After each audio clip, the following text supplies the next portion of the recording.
gente, nós vamos realizar o enquete com o Padre Felipe Carvalho. Bom dia, Padre Felipe, sua bênção. Tanto tempo que o senhor não vem aqui, seja bem-vindo.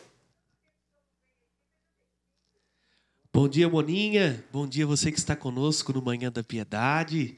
Deus abençoe todos vocês. De fato, tem um tempinho que nós não nos encontramos no Manhã da Piedade, estava com saudades, mas agora estamos juntos com a graça de Deus. Que bom, Padre Felipe, seja bem-vindo. Padre Felipe, o tema de hoje, né? Como Deus nos chama.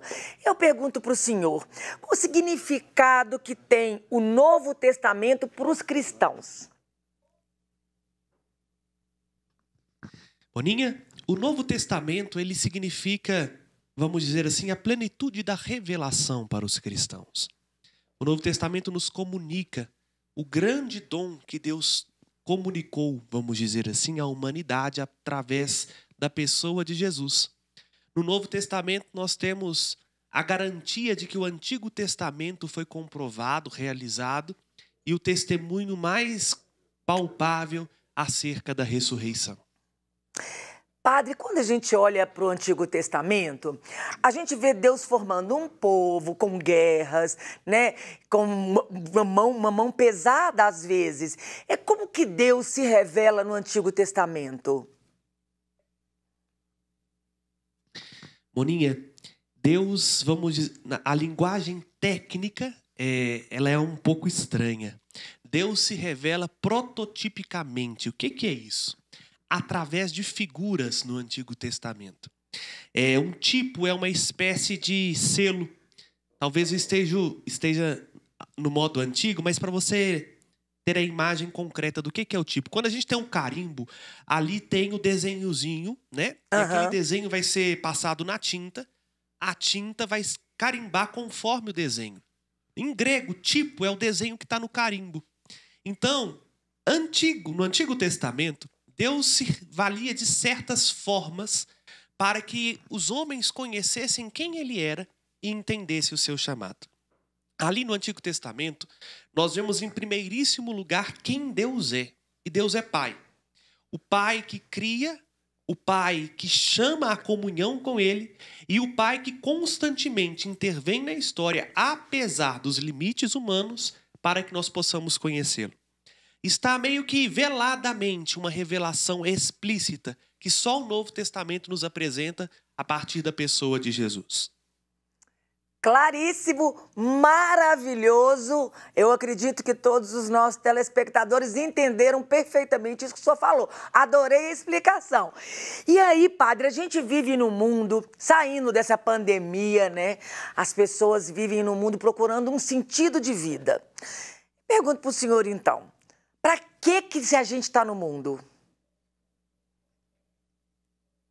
Nós estamos no mundo, Maninha, para uma única coisa, para ganhar o céu. Não vivemos para este mundo. O mistério que nós estamos até celebrando na liturgia, esse tempo, nos deixa muito claro que nós não fomos feitos para este mundo, nós somos feitos para Deus, para a eternidade. Aqui neste mundo nós estamos vivendo um período tal como uma criança vive dentro da barriga da mãe dela. Só que a criança tem um período, vamos dizer assim, pré-determinado, né? 9 meses. Nós não. Nós vivemos neste mundo a fim de crescermos na santidade e alcançarmos a plenitude da vida que Deus nos dá como dom. Nisso se manifesta o chamado. Já no Antigo Testamento, Deus se servia do tempo presente para nos chamar para mais perto dele. Jesus veio ao mundo, e o Novo Testamento nos deu testemunho disso, para nos mostrar esta verdade, que Deus veio nos libertar do pecado para que a gente vivesse em plenitude com ele. Então nós estamos nesse mundo para fazer da nossa vida uma oferta, de modo que nós alcancemos o coração de Deus e ajudemos as pessoas também a encontrá-lo. Padre, a gente vê nas cartas paulinas, quando Paulo muitas vezes escreve aos santos da terra, a gente vê, sede santos porque o Senhor é santo. E essa santidade toda, às vezes, nos amedronta. Devemos ser todos santos? Este é o fim único da nossa existência. Deus nos chama à santidade. O chamado nosso, vamos dizer assim, é universal. O chamado à santidade é para todos. a gente tem uma visão muito equivocada de santidade. Aí vem o medo, vem a preocupação e às vezes até a recusa. Tem gente que diz assim, eu não quero ser santo. Se a gente dizer que a gente não quer ser santo, em primeiro lugar a gente está falando assim, eu não quero ser aquilo que Deus quer que eu seja. É como se nós negássemos até mesmo a nossa humanidade. Porque a humanidade, segundo o coração de Deus, é uma humanidade santa. Então, não há desculpa para ninguém. A santidade não é algo para algumas pessoas pré-determinadas, ou escolhidas, ou agraciadas. Não, a santidade é para todos. E o que consiste a santidade? Consiste em amar a Deus sobre todas as coisas. E amando a Deus sobre todas as coisas, viver a nossa vida de uma forma oblativa, doando o nosso tempo, das nossas coisas, os nossos bens materiais, fazendo da nossa vida uma oferta para os outros. Isto é a santidade, não é viver coisas extraordinárias. O Papa Francisco tem até uma exortação apostólica, Gaudete et Exsultate, que fala muito sobre isso. A santidade, em síntese, é viver o amor nas pequenas coisas de cada dia. E assim nós vamos cumprir o para quê da nossa existência. Fomos criados para isso, para ser santos, para deixar rastro de céu, para viver a vontade de Deus no tempo presente. Nossa, padre, eu sou tão assim entusiasmada que eu vou ouvindo, eu vou ficando tão feliz. Eu acho tão lindo, tudo tão profundo. E eu já recebi algumas perguntas e imagino que o senhor, quando está dando aconselhamento e recebendo confissão, o senhor também deve receber essas perguntas. Por exemplo, por que a nossa igreja é chamada de igreja católica apostólica romana? O que é esse católica e apostólica? Vejam bem, a nossa igreja é chamada de católica porque ela está espalhada no mundo inteiro e professa uma única fé. Em grego, católicos significa universal. Então nós somos, por excelência, a igreja universal. E justamente, estando espalhada no mundo inteiro, nós professamos uma única fé. Qual é a fé da igreja? A fé dos apóstolos. Aí está algo que a gente não para pensar e que é o cerne que nos distingue. Nós somos apostólicos, Moninha, porque cremos naquilo que os apóstolos nos ensinaram e os apóstolos nos testemunharam. Nós não temos, por exemplo, prova científica e concreta que possa nos afirmar que Jesus ressuscitou, e nós também não temos prova científica e concreta que possa nos afirmar que Jesus não ressuscitou. Ou seja, a ciência diante do mistério da ressurreição, ela não tem o que dizer, nem que sim, nem que não. Como nós cremos na ressurreição? Porque hoje nós não vemos Jesus ressuscitado uma vez que ele subiu ao Pai. Nós cremos no testemunho daqueles que viram, que são os apóstolos. Nós cremos naquilo que os apóstolos nos ensinam a respeito de Jesus. Por isso a nossa fé é apostólica. Na fé de Pedro nós professamos a nossa fé. Por isso Pedro é a pedra que a igreja construiu o seu rochedo, né? Jesus disse, tu és Pedro e sobre esta pedra edificarei a minha igreja. Qual é esta fé de Pedro? Que Cristo é o Filho do Deus vivo, o nosso Senhor. Crendo nos apóstolos, nós chegamos a esta verdade de fé. E universalmente, em todo o mundo, da China ao Brasil, da Groenlândia à Antártida, nós podemos dizer que nós cremos que Jesus Cristo é o Senhor por causa do testemunho dos apóstolos. Maravilhoso. É bom mesmo a gente deixar bem claro que a Igreja Universal por excelência é a católica. Padre, falando de fé, Exatamente. Né? Na medida que a gente vai aprendendo e vai conhecendo, e Jesus no final fala, ide por todo mundo e pregai o evangelho a toda criatura. Por que então transmitimos essa fé? Como isso acontece? Veja, Moninha, nós transmitimos esta fé para que o mundo creia. E crendo, viva plenamente a vontade de Deus. A nossa missão é, uma vez que experimentamos a vida nova que o ressuscitado nos oferece, é fazer com que as pessoas também tenham essa oportunidade de conhecer a plenitude da vida, Não viva só sorrateiramente, rasteiramente, algo superficial. Tem gente que diz assim, se a igreja não pregasse o evangelho, Deus salvaria aqueles que não chegaram ao conhecimento do evangelho. Porque eles não poderiam ser, vamos dizer assim, cobrados de algo que eles não conheceram. Mas nós entendemos algo. Quem não conhece o evangelho está sendo privado de um direito fundamental, que é a plenitude da felicidade. Quem é que quer viver uma vida inteira infeliz? E só o evangelho nos dá a verdadeira felicidade. Só o evangelho faz com que o nosso coração encontre a paz que tanto buscamos. Então, não pregamos por proselitismo, não anunciamos o evangelho por proselitismo, isto é, para fazer com que a igreja tenha muitos fiéis, cresça numerosamente.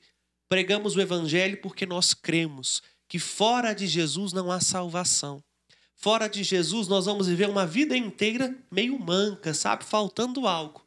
E queremos dar a todos a oportunidade de viver em plenitude, de ter felicidade em abundância, de conhecer este amor incondicional que Jesus nos oferece. Ai, padre, o que consiste a vocação dos leigos, então? Os leigos é chamado a viver no seu estado de vida, como professor, como professora, médico, engenheiro, dona de casa, enfim, naquilo que exerce a sua profissão, viver o amor de Deus na sua plenitude. No leigo, ele é chamado de leigo não porque ele é ignorante, né? Hoje a palavra no português perdeu um pouquinho o sentido. O leigo é aquele que não faz parte do ministério sacerdotal. Ele vive o evangelho no seu estado particular de vida. Lá ele é chamado a ser santo. Lá ele é chamado, primeiro, a ouvir a voz de Deus, que nos interpela no profundo do nosso coração, falando à nossa consciência, a estar mais perto dele e a sermos melhor, e ajudar as pessoas também a perceber que fazendo bem as pequenas coisas de cada dia, nós estamos realizando o nosso chamado universal à santidade. Padre, uma última pergunta. Como se distingue, então, o sacerdócio comum dos fiéis do sacerdócio ministerial? Veja, Moninha, é uma pergunta que desdobraria quase que um quadro inteiro do nosso programa do YouCat, né? Mas ela esbarra basicamente na natureza do sacerdócio.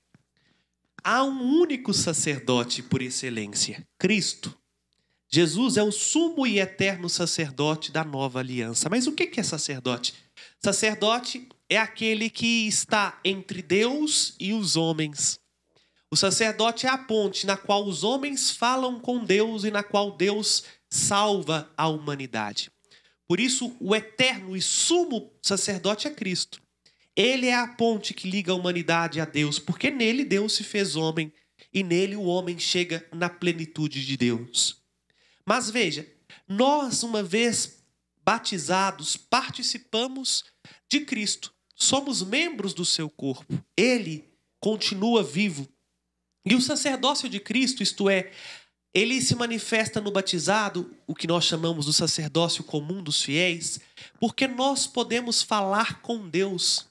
Nós não precisamos mais de intermediários. Uma coisa fundamental, uma vez que eu sou batizado, eu chamo Deus de Pai. Isto é impossível em qualquer outra religião, inclusive no judaísmo. E é uma das causas pelas quais Jesus foi condenado, porque ele chamava Deus de seu Pai. O nosso sacerdócio batismal faz com que nós nos aproximamos de Deus com total liberdade. Eu posso chamar Deus de Pai, eu posso falar com Deus, eu posso me relacionar com Ele plenamente. E isso, tanto o padre quanto qualquer outro batizado, né? Na sua oração, Deus te escuta. Você pode ouvir a voz de Deus que te dirige diretamente por causa de Jesus. Agora, a natureza do sacerdócio ministerial é outra. Ela nasce do serviço de Cristo. Uma vez que Cristo se fez sacerdote, ele, por mistério, instituiu o sacramento da sua presença. O sacerdote, por ministério, isto é, por serviço, ele é chamado a continuar perpetuamente o exercício sacerdotal de Cristo em favor dos homens, que se dá nos sacramentos por excelência. No sacramento da penitência, onde o próprio Cristo perdoa os nossos pecados e nos devolve a liberdade de filho de Deus. No sacramento da Eucaristia, onde ofertamos ao Pai o sacrifício da cruz de modo ininterrupto. Veja, a natureza está no modo como Cristo dispôs. Sendo todos nós membros do seu corpo, ele escolhe homens que possam continuar a sua missão. E estes que continuam a sua missão, a serviço do povo de Deus, dispondo as coisas sagradas, são os sacerdotes que oferecem de Deus aquilo que é único e exclusivamente do Cristo, o ministério da redenção. Maravilhoso, riquíssimo, completíssimo, claríssimo. Padre Felipe, muito obrigada a sua participação aqui, as suas considerações finais e sua bênção. Boninha, agradeço muito a vocês pela oportunidade. Deixo também meu abraço ao querido Padre Wellington Santos, que me pediu para que hoje estivessem com vocês. Deixo meu abraço a você, que nós possamos todos, cada vez mais, ter gosto de conhecer a nossa fé, para que nós não sejamos movidos, como de São Paulo, né, sobre qualquer tipo de doutrina que hoje em dia se espalha com tanta facilidade, inclusive mentiras, mas que, sabendo aquilo que cremos, nós possamos ajudar o mundo a escutar o chamado de Deus, que quer de nós uma única coisa: sermos santos e irrepreensíveis no amor. Que esse Deus de amor que nos chama à santidade e pede que vivamos esta intimidade de filhos com Ele, te abençoe e te proteja hoje e sempre. Amém.